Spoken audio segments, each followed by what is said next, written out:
नगरसेवक बलभीम राखुंडे यांनी गळफास घेऊन आत्महत्या केली। मराठा समाजाला आरक्षण मिळावं या मागणीसाठी मराठा समाजाच्या वतीनं गेल्या वर्षभरापासून आंदोलन सुरू असून सरकार मराठा समाजाला आरक्षण देत नसल्याच्या निषेधार्थ करमाळ्याचे माजी नगरसेवक बलभीम विष्णू राखुंडे वय 80 राहणार कानाड गल्ली करमाळा यांनी आपल्या राहत्या घरी गळफास घेऊन आपली जीवनयात्रा संपवली। आत्महत्या करण्यापूर्वी मराठा आरक्षणाच्या पाठिंब्याविषयी त्यांनी चिठ्ठी लिहून ठेवली आहे। या चिठ्ठीमध्ये त्यांनी असं नमूद केलं आहे की मराठा समाजाला आरक्षण मिळत नाही म्हणून मी आत्महत्या करत आहे।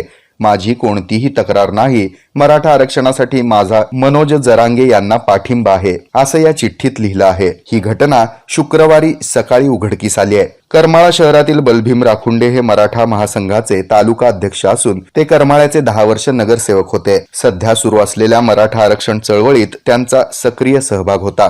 या घटनेची माहिती मिळताच राखुंडे यांच्या कानाड गल्ली येथील निवासस्थानी आणि करमाळा उपजिल्हा रुग्णालयामध्ये मराठा समाजासह शहरातील राजकीय सामाजिक क्षेत्रातील मंडळींनी गर्दी केली होती। माजी नगरसेवक बलभीम राखुंडे यांच्या मागे 3 मुले, 1 मुलगी, सुना, नातवंडे असा परिवार आहे।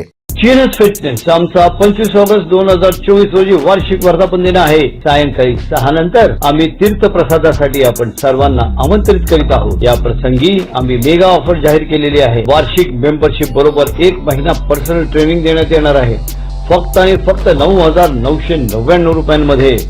तर आजच भेट द्या, आजच संपर्क करा। आमचा पत्ता GNS fitness, first floor, Chippa complex, opposite old WIT college, near Pachhapeth, Solapur. Contact 8055 09999 8055 249999।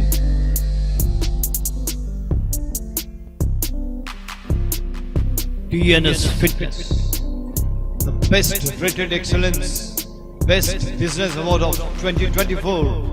It's dealership. It's a fully air-conditioned professional gym with professional trainers, biomechanically designed machineries, super style of durability and style. We serve cardio, strength, aerobics, CrossFit, Zumba, body fit, circuit training, steam, lockers, showers and much more. Our timings are 5:30 AM to 10:30 PM, 11 AM to 1:30 PM. It's only for